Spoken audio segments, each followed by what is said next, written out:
어쨌든 1,000억 단위였던 걸로 제가 기억합니다. 그러니까 이런 식으로 이거 다 결국 뭐냐면 우리나라가 고속 성장을 하는 도중에 일반 가구한테는 혜택이 돌아가는 것이 임금과 부동산 가격을 통한 것이라는 것. 그렇기 때문에 이 문제가 우선적으로 그 권력을 쥐고 있는 또는 원청 부분에 있는 사람들한테 아주 유리한 것으로 설계가 돼 있다는 것. 그래서 그것에 속하지 못한 사람은 완전히 짜부가, 그러니까 임금 소득에 있어서 불평등, 자산, 부동산에 대한 그 접근권에 있어서의 불평등. 이 두 가지 문제가 지금 꽉 껴 있어서 나머지 사람들이 지금 고생을 이렇게 하는데도 이걸 또 바꾸자고 하면 모든 사람이 막 일어나니까 이걸 지금 바꾸지도 못하고, 그래서 제가 지금 열쇠를 던져놓고 지금 있다라는 거죠. 그래서 말씀하셨다시피 부동산 보유세에 대한 문제 다 알아요. 이거는 이제 정치적으로는 어떻게 언제 이제 해결할 거냐는 문제가 있고, 두 번째로는 중앙 관료들이 갖고 있는 지나친 그 토지 공급에 대한 또는 주택 공급에 대한 지나친 그 권력을 어떻게 지방으로 내놓을 거냐. 가장 그 최근에 나온 그 예가 바로 그거잖아요. 11월 3일 날 정부 정책을 발표를 했을 때 뭐라고 했어요. 그 유세 부동산 갖고 지금 과열이 좀 있는 것 같으니까 그거를 그 막기 위한 정책으로 뭐라고 그랬습니까? 요번 분양 끝나고 나면 분양 허가 안 해줄 거야? 그랬잖아요. 그걸 사람들은 라고 이상한 얘기네 하지만 사실은 그게 바로 그 국토부가 뒤에서 숨어가지고 그 조종하던 그 마각이라고 할까? 그 검은 손이 살짝 드러난 거예요, 지금. 그거였구나. 잘 보시면 그럴 정도로 우리나라는 부동산 값을 국토부 관료들이 쥐고 흔드는 나라예요. 그리고 그것의 지금 수단은 대출 확대라는 걸 통해서 한 것이고. 그리고 대출 확대는 왜 그렇게 정부가 그동안에 계속해서 놔두느냐. 김대중 정권 이후에. 왜 그랬느냐 하면은 과거에는 기업의 돈을 갖다 때려줘가지고 그걸로 억지로 쥐어짠 경제 성장을 하다가 그거를 못하게 됐잖아요. 맘 놓고 기업 대출할 수가 없어.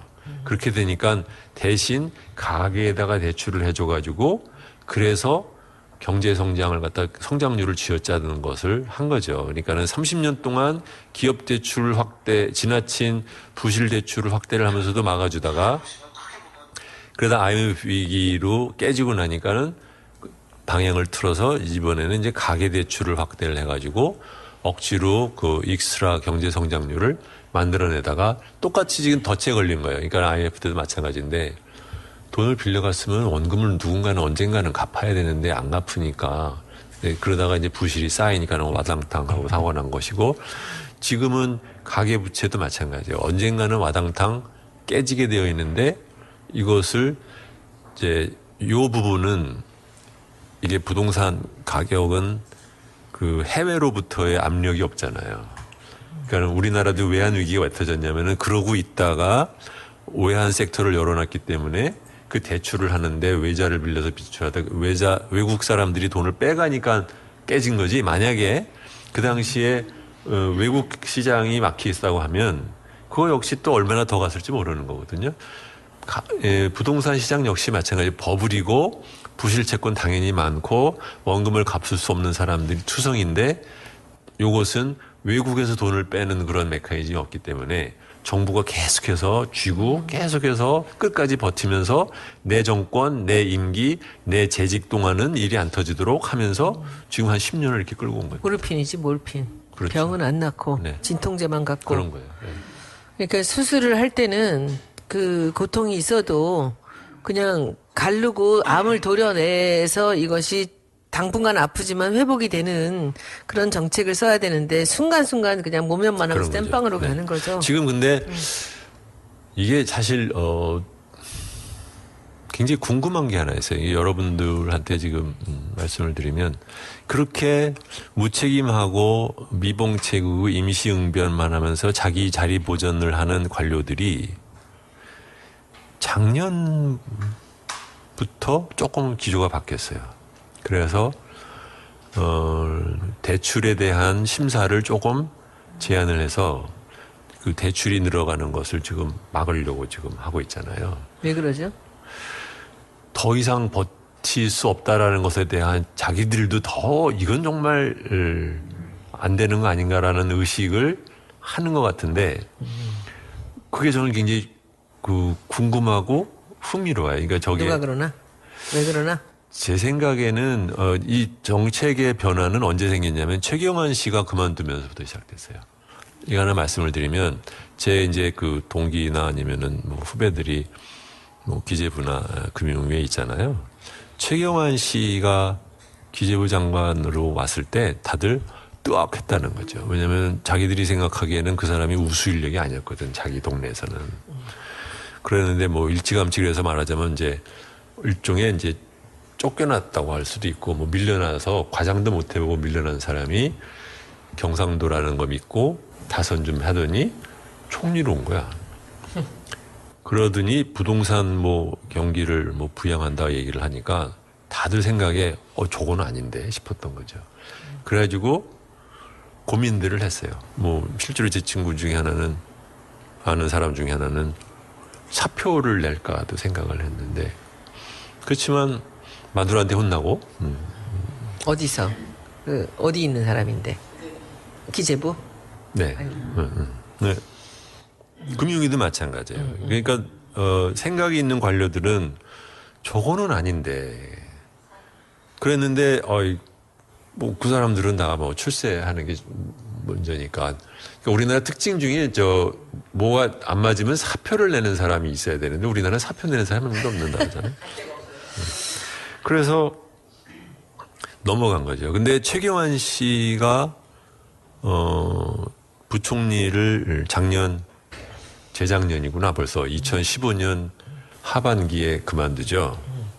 그러면서 정책 그렇게 말하자면 이제 그 정치적인 정권의 차원에서 정치적으로 경제 운영을 하던 사람이 없어지니까 어떻게 보면은 관료들이 자기네들 안에서 좀 목소리를 좀 낼 수 있게 된 것 같아요. 그런데 유일호 씨가 뭐 사람들이 유약하다, 물에 물탕 같다라고 말을 하지만 적어도 이렇게 최경환 씨처럼 이렇게 말도 안 되는 비상식적인 거를 하자고 할 사람은 아니거든요. 그러니까 자기네들 안에서는 임종용, 유일호, 그다음에 그 밑에 있는 관료들 사이에서 이거 넘어갔지 않냐.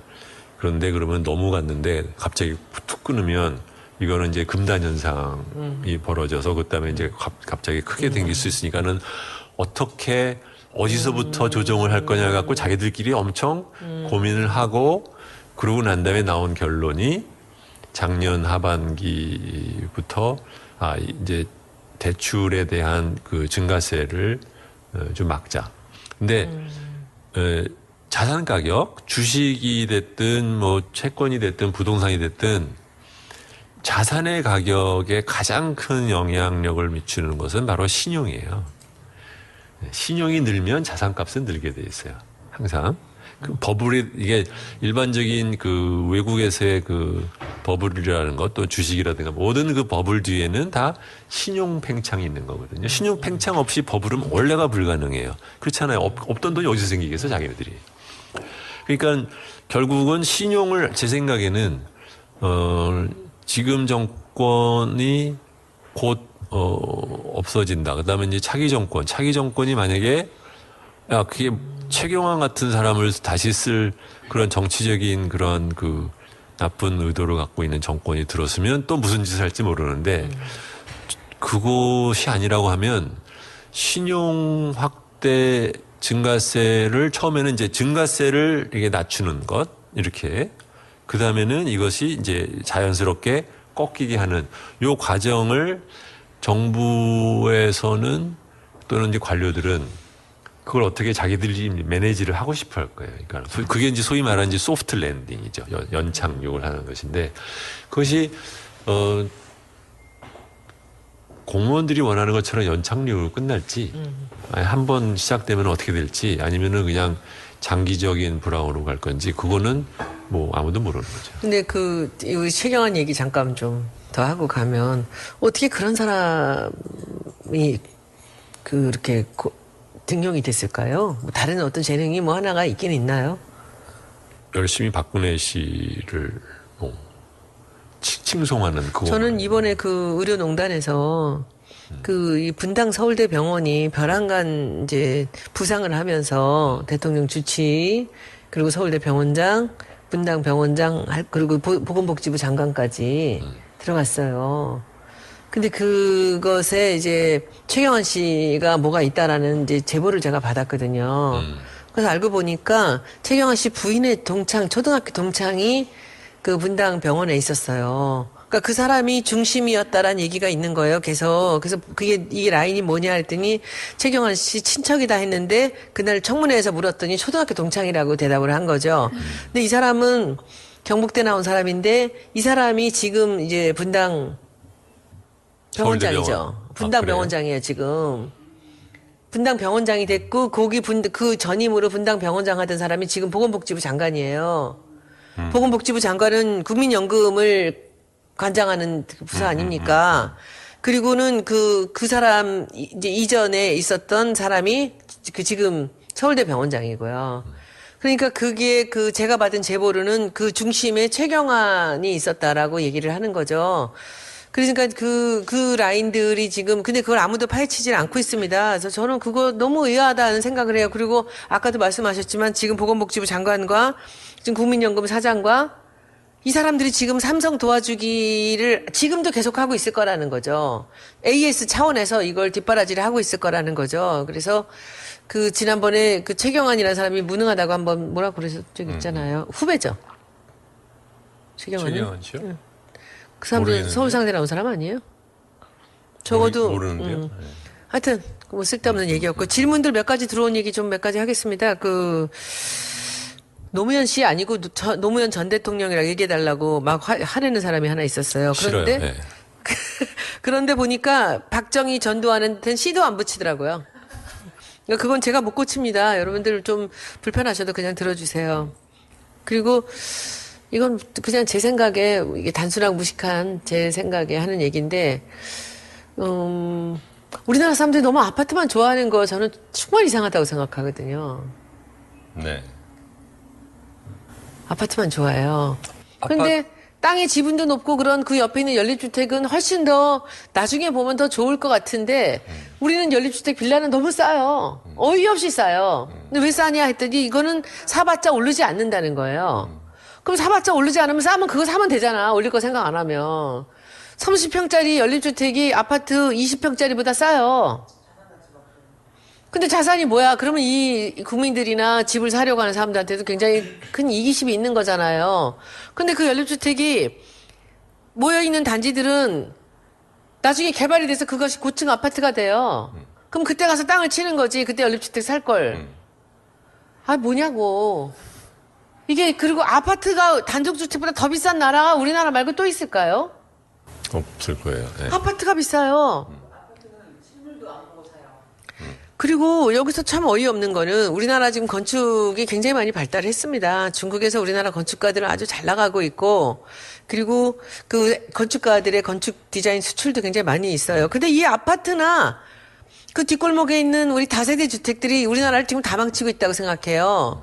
근데 이런 데나 빌라나 이 연립주택에는 전혀 건축적인 요소가 들어가지 않고 있어요. 그렇죠. 사실은 그 땅이라든지 이 건물의 가치는 건축의 요소가 가장 중요한 그 가치를 차지하거든요. 우리가 가우디의 그 연립주택 아파트가 지금 그것이 뭐 문화재가 되고 하는 거나 마찬가지거든요. 지금 저는 제가 뭐 디자인 전공한 사람으로서 문화 쪽에 대표하는 정말 국회의원으로서 저는 그 얘기를 꼭 하고 싶은 게 그 아파트는 30년 지나면 또 헐고 새로 지을 생각을 또 하고 있거든요. 지금 여기 그 재건축이라는 게 어떻게 20년만 넘으면은 재건축을 다 꿈꾸고 30년 되면 다 허물어뜨리고 다시 짓습니까? 그때 가서 뭐 좀 더 높이 가고 뭐 할지 모르지만 이러니까 그 아파트를 제대로 짓지 않는 거죠. 30년 지나면 다시 짓는 거라고 생각하는 거죠. 이게 뭐 건설회사의 농단입니까? 그게 조금 배경을 말씀을 드리면 하나는 이제 우리나라 아파트가 왜 이렇게 다들 그 다른 나라 가면 거의 그 빈민가와 비슷한 식의 건물로 지어지느냐. 그거는 이제 분양가 제한 때문에 그래요. 그러니까는 분양가를 갖다 인위적으로 낮춰놓으니까 그 값에 만들면서도 건축업자들이 이익을 보기 위해서는 그렇게 싸구려로 막 날림으로 지는데 문제는 그것이 사람들은 그래도 당첨만 되면 프리미엄이 붙으니까 알 바 아니라고 생각해서 이제 사게 되는 것이 하나가 있고. 그런데 그것이 이제 우리가 경제 발전을 엄청나게 빠른 속도로 한 30년을 하니까 70년대에 지을 때 우리나라 사람들의 생활 수준이나 요구 수준에 비해서 지금은 훨씬 달라졌잖아요. 그러니까는 그것을 갖다 이제 갈고 싶어하는 또 욕구가 하나 있고, 세 번째로는 그래서 옛날에는 그것이 그러니까 규제에 의해서 그 용적률 제한 때문에 뭐 12층밖에 못 지었는데 이거는 이제 용적률 제한을 풀어서 만약에 여기다 30층을 지으면 원래 있던 12층 사람들은 나머지 위층에 해당되는 걸 분양을 받아가지고 그 돈으로 자기는 돈 안 들이고 지을 수 있으니까 그러니까 이제 이코노믹스가 맞는 거죠. 그러니까 다른 나라 같으면 자기가 12층을 갖고 있는데 그거를 부셔서 다시 12층을 만들어라고 하면 돈이 비싸서 못해요, 재건축을. 근데 우리나라는 왜 그러냐면은 프리미엄이 붙는 아파트를 팔아서 그 돈으로 내 아파트를 다시 지을 수 있다라는 요 이코노믹스가 딱 들어맞으면서 이렇게 이제 된 거죠. 그 미국 가면 제가 아까 말씀드렸잖아요. 지금 다 팔아먹었지만 뉴욕에 집이 2개가 있었는데 그 집을 보러 다닐 때 이 사람들이 하는 얘기 중에 2가지 단어가 있어요. 프리워 빌딩 얘기를 해요. 전쟁 전에 있었던 빌딩이 지금 새로 지은 것보다 훨씬 더 비싸요. 프리워 빌딩이라는 거에 그 가치가, 그 옛날 건물이라는 것이 가치가 있는 거죠. 그리고 또 그다음 두 번째 단어가 하이실링. 천장이 높은 집이 값이 훨씬 비쌉니다. 근데 우리한테는 이 아파트나 건축물이 아무런 그런 가치가 없어요. 그 건물이 건축적인 가치가 없다는 거죠. 근데 지금 같은 이 건설의 추세를 가면은 이건 계속 반복이에요. 30년 단위로 새로 헐고 짓고예요. 이렇게 되면은 그것이 나중에 보면 그 경제적인 가치로 분양가를 제한하고 뭐 했다고 하지만은 결국은 뒤로 가서 다시 헐고 짓고 다시 사람들 나가서 전세 살면서 기다리고 하는 거 따지면은 저는 그 돈 다 들어가고 또 넘는다고 생각하거든요. 그리고 이 땅이 가진 가치, 건물이 가진 가치, 그 역사의 가치를 전혀 인정하지 않아요, 이 정부가. 그러니까 제일 어이없는 건 저는 신세계 백화점 본점 있지 않습니까? 그 옆에 제일병원하고 그게 옛날에 이제 일제강점기 때 지어진 현대건축의 몇 개 중에 하나예요. 그 앞에 한국은행하고 거기가 이제 메인이었으니까. 근데 옛날에 미쓰고시인가? 네네, 그 미쓰고시예요. 그 건물이 그 아주 현대건축에 우리나라에 들어온 그쵸. 그 몇 가지 중요한 것 중에 하나예요. 그거 어떻게 고친지 아세요? 그 건축법으로 못 올라가거든요. 더 이상. 그리고 늘리지도 못해요. 어머. 그 옛날 건물 그대로 둔 채로 그 위에다가 요새 돌로 다 막아서 다시 덮어버렸어요. 그런데 옛날 게 훨씬 멋있어요. 근데 그걸 안을 고치는 건 할 수 있어. 그런데 그 겉에를 그 옛날 100년 전에 그 건물을 겉에 요새 돌로 회색 돌 아주 후진 돌이야. 돌은 비싸겠죠. 그걸로 겉을 덮어버렸어요. 근데 옆에 제일은행을 비교해 보시면 얘는 그대로 있어요. 2개 한번 나중에 여러분들 길에 지나가시다 한번 보세요. 가치가 없어. 난개발이라는 이제 문제에 해당되면 난개발로 제가 보기에는 부산만큼 난개발이 없는 데 같아요. 맞습니다. 부산 가보면 아니 어떻게 이렇게 지을 수가 있어. 그냥 연립주택지가 쭉 있는 한 가운데 20몇 층 아파트가 병풍처럼 가운데 주르르 서 있어. 산 까고 들어간 건 아유, 산에 네. 준턱까지 들어가 있는 거는 그것도 마찬가지. 그러니까 우리나라도 이제 그런 건데 우리나라 지금 규제가요, 땅 관련된 규제가 얼마나 이상하게 되어 있냐면, 서울 시내에 올라가서 이렇게 높은 데서 내려다 보세요. 층수가 낮은 데가 되게 많습니다. 심지어는 막 1, 2층짜리 빌딩, 뭐 허물어가는 빌딩들이 중간중간에 막 쫙 있어요. 그거는 서울만이 아니고 다른 데도 그렇거든요. 이제 왜 그렇게 되느냐. 이제 그 말은 무슨 말이냐면, 지역 전체적인 평균 용적률에서는 우리나라가 낮아요. 중간중간에 삐쭉삐쭉 높은 건물이 있을 뿐이지 전체적으로 다른 뭐 유럽이 됐든 다른 나라 가보면 가운데 중심지가 될수록 용적률의 평균 용적률이 높아요. 그렇죠? 이렇게 올라가게 돼 있고 바깥으로 이제 내려가면서 이렇게 내려가게 돼 있잖아요. 한국은 중심지인데도 층고가 굉장히 낮은 채로 그냥 있는 곳이 굉장히 많습니다. 이유가 뭐냐? 근본적으로는 부동산 보유세가 없기 때문에 그냥 내가 매년 돈을 낼 필요가 없으니까 그냥 짱 보고 그냥 있는 거예요. 그러니까는 그것이 이제 개발이 돼서 빨리 기다리는 거죠. 기다리는 될 때까지. 일종의 말하자면 장기적인 투기인 것이죠. 그래서 말하자면 그 공간의 활용도가 떨어지는 게 하나 있고 두 번째로는 규제 때문에 그런 것도 있어요. 뭐냐면 그러니까 규제가 유연하면 유연할수록 값이 올라가는 곳은 계속해서 다른 곳으로 바꾸고 싶은 욕구가 있게 마련이잖아요. 근데 그게 규제가 만약에 꽉 막혀 있으면 그러면 어떻게 되느냐? 바깥으로 나가는 수밖에 없죠. 그래서 요 두 가지가 이렇게 지금 섞여 있는데 한국은 이상한 문제가 그래서 센터도 생각보다는 그 밀도가 낮고 두 번째로는 그러니까 바깥으로 지금 퍼져나가는 것을 또 정부가 계획을 세운답시고서는 뭐 신도시 이런 식으로 만들어 놓으니까 이게 전체적인 지역만 넓어지고 사람들은 교통지옥에 빠지고 출퇴근하느라 다들 1시간씩 다 쓰고 이게 공간 사용에 있어서는 우리나라처럼 비효율적으로 쓰는 곳이 있을까. 근데 이것은 우리나라 경제 그 효율성 또는 성장 이런 데 굉장히 영향을 주는 것이 경제학에서는 도시화가 경제 성장에 엄청난 영향을 준다고 생각해요. 뭐냐면은 경제 활동을 하는 주체들 사이에 거리가 가까워야 같이 일하고 거기서 뭔가 생각이 나오고 거기서 뭐 새로운 게 나온다는 거죠. 그래서 도시화와 장기적인 경제 성장은 굉장히 원투원으로 중요하다고 생각을 하는데 이렇게 그 교통을 갖다 지옥을 만들고 여기저기다 흩어놓으면 무슨 문제가 되느냐. 지방의 중점 도시들 가보시면 이거는 웃기는 건데, 그러니까 뭐 예를 들면 광주 뭐 이런 식으로 가보죠. 신도시를, 그러니까 예를 들면 광주로 치면 금남로라고 치고 뭐 전주 뭐 어디 그러면 규제를 유연하게 작용을 해서 중앙 지역을 그러니까 허물고 거기다가 새로 지어야 돼요. 그런데 그거를 지으려고 하면 정치적인 반발도 있고 뭐 또 하니까 이거를 갖다 아예 뚝 떼어가지고 아예 세우는 것도 그린필드로 말하자면 신도시를 쳐요. 근데 인구는 그렇게 큰 도시가 아니야. 그러면 말하자면은 집적도가 떨어져요. 집적도가 떨어지면 경제 활동을 하는 사람들이 여기를 가야 돼, 저기를 가야 돼. 하다못해 은행으로 치면 큰 걱정이 뭐였냐면요. 그렇지. 이게 그 지역에 지점이 지금 5개가 있는 것도 장사가 안 되는데 신도시를 만들어. 거기 가야 돼, 말아야 돼. 가야 돼. 근데 걸로 가면 거기도 적자야. 여기는 어떻게? 여기는 허물어. 근데 여기를 팔려고 하면 똥값이야, 값이. 그러니까 이게 깝깝해요. 은행 해보신 분이 아시는구나, 이런 거는.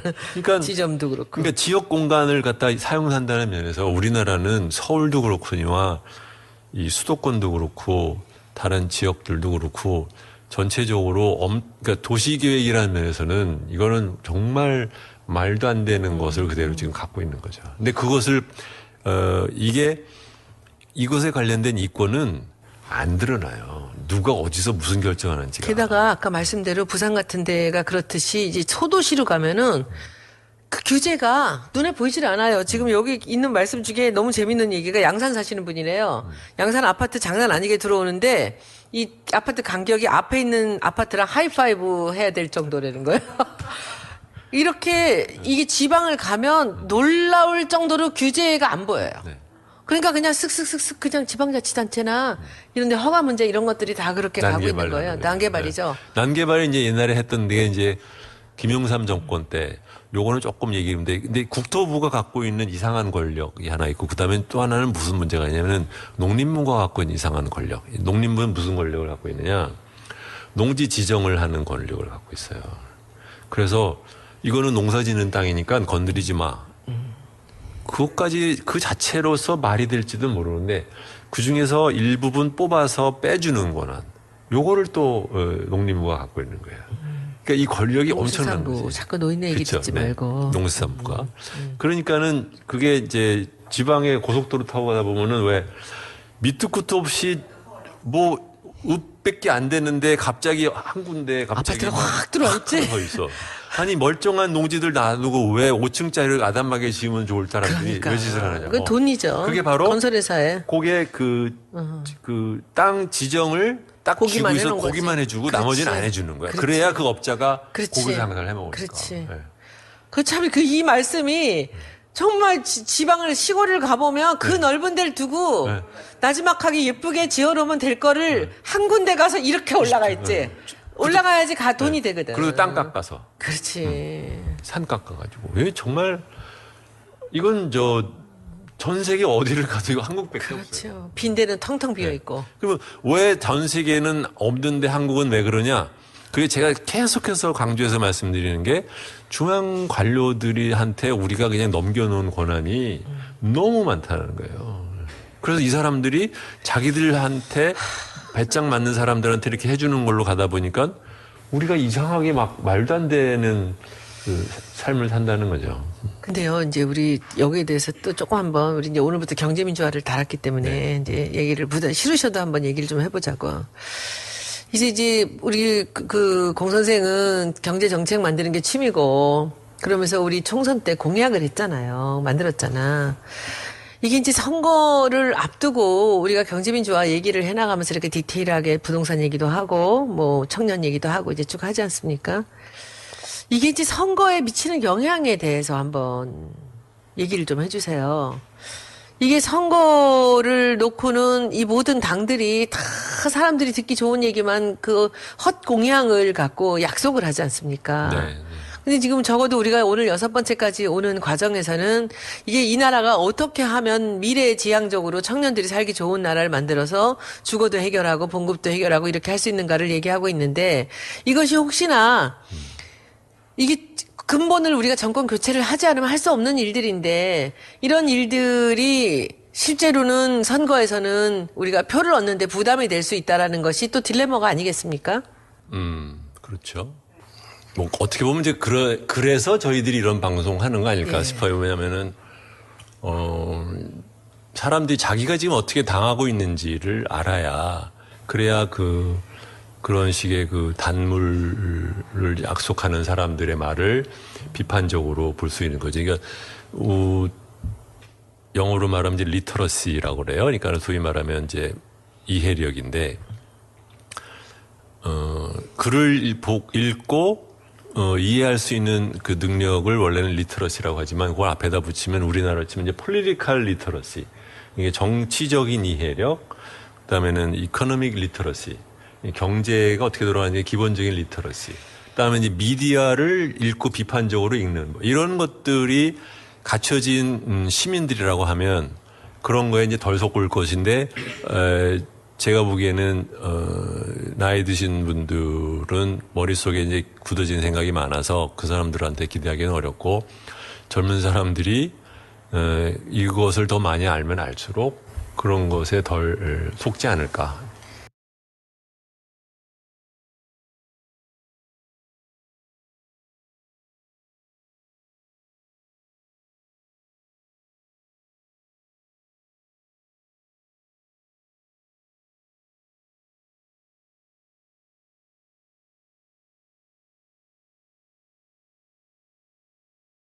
그런다가 뭐 출세하는 게 먼저니까.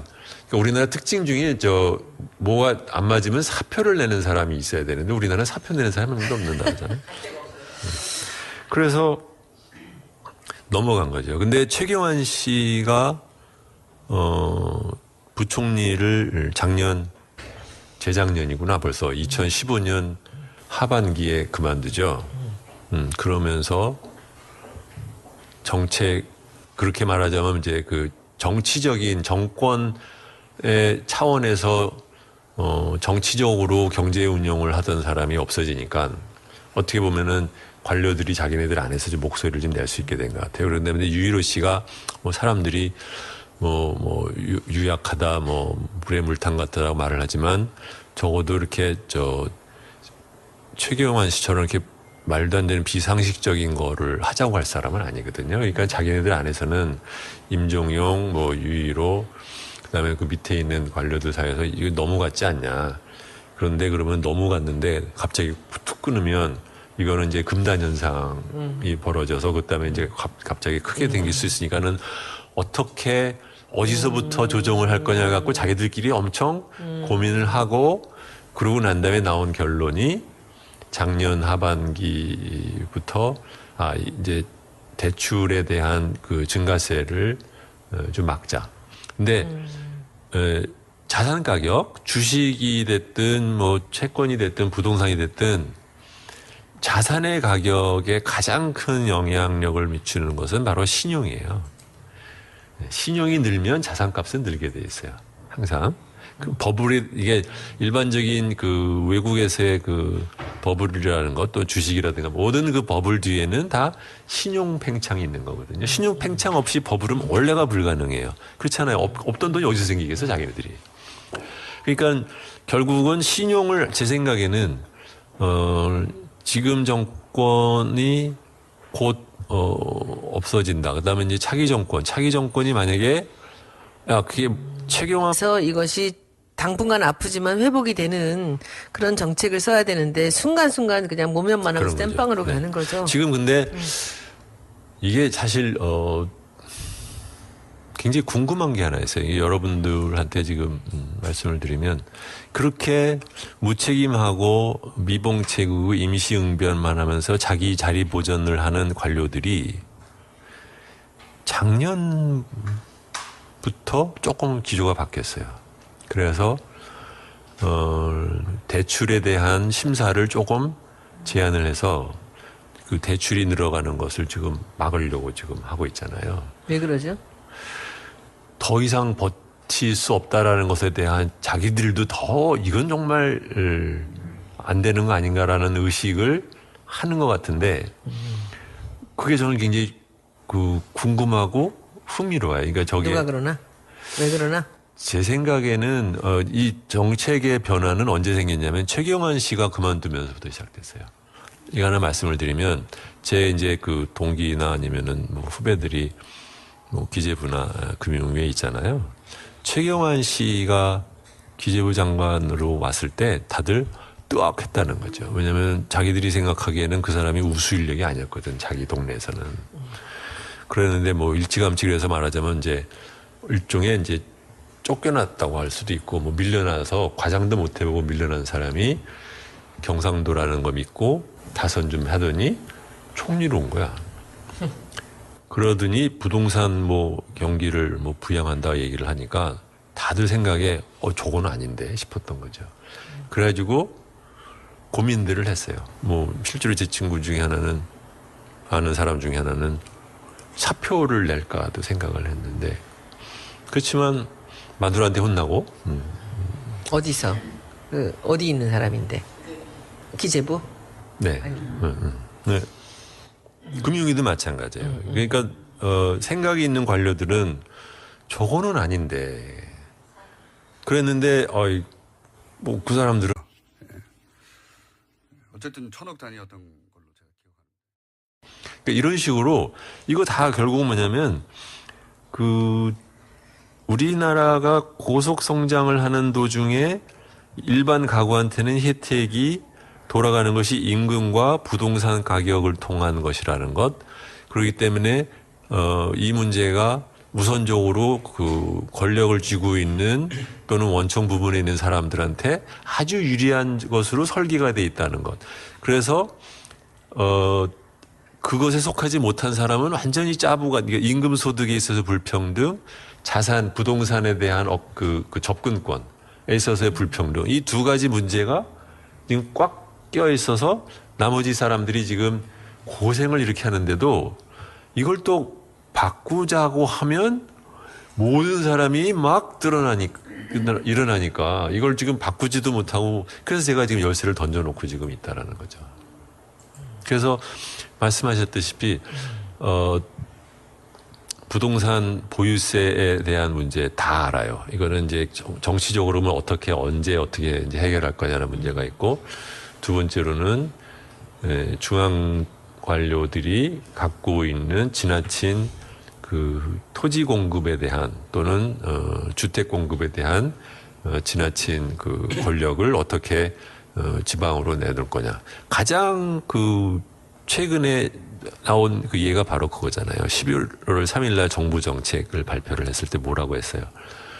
그 요새 부동산 갖고 지금 과열이 좀 있는 것 같으니까 그거를 그 막기 위한 정책으로 뭐라고 그랬습니까? 요번 분양 끝나고 나면 분양 허가 안 해줄 거야? 그랬잖아요. 그걸 사람들은 라고 이상한 얘기네 하지만 사실은 그게 바로 그 국토부가 뒤에서 숨어가지고 그 조종하던 그 마각이라고 할까? 그 검은 손이 살짝 드러난 거예요, 지금. 그거였구나. 잘 보시면 그럴 정도로 우리나라는 부동산 같은 사람을 다시 쓸 그런 정치적인 그런 그 나쁜 의도를 갖고 있는 정권이 들었으면 또 무슨 짓을 할지 모르는데 그것이 아니라고 하면 신용 확대 증가세를 처음에는 이제 증가세를 이렇게 낮추는 것 이렇게 그 다음에는 이것이 이제 자연스럽게 꺾이게 하는 요 과정을 정부에서는 또는 이제 관료들은 그걸 어떻게 자기들이 매니지를 하고 싶어 할 거예요. 그러니까 그게 이제 소위 말하는 이제 소프트 랜딩이죠. 연착륙을 하는 것인데 그것이 공무원들이 원하는 것처럼 연착륙으로 끝날지 한 번 시작되면 어떻게 될지 아니면은 그냥 장기적인 불황으로 갈 건지 그거는 뭐 아무도 모르는 거죠. 근데 이 최경환 얘기 잠깐 좀 더 하고 가면 어떻게 그런 사람이 그렇게 등용이 됐을까요? 뭐 다른 어떤 재능이 뭐 하나가 있긴 있나요? 열심히 박근혜 씨를 칭송하는 그거. 저는 이번에 그 의료농단에서 이 분당 서울대 병원이 벼랑간 이제 부상을 하면서 대통령 주치 그리고 서울대 병원장, 분당 병원장 그리고 보건복지부 장관까지 들어갔어요. 근데 그것에 이제 최경환 씨가 뭐가 있다라는 이제 제보를 제가 받았거든요. 그래서 알고 보니까 최경환 씨 부인의 초등학교 동창이 그 분당 병원에 있었어요. 그러니까 그 사람이 중심이었다라는 얘기가 있는 거예요. 그래서 이 라인이 뭐냐 했더니 최경환 씨 친척이다 했는데 그날 청문회에서 물었더니 초등학교 동창이라고 대답을 한 거죠. 근데 이 사람은 경북대 나온 사람인데 이 사람이 지금 이제 분당 병원장이죠. 분당 병원장이에요, 지금. 분당 병원장이 됐고 그 전임으로 분당 병원장 하던 사람이 지금 보건복지부 장관이에요. 보건복지부 장관은 국민연금을 관장하는 부서 아닙니까? 그리고는 그 사람, 이제 이전에 있었던 사람이 지금 서울대 병원장이고요. 그러니까 그게 제가 받은 제보로는 부동산 값을 국토부 관료들이 쥐고 흔드는 나라예요.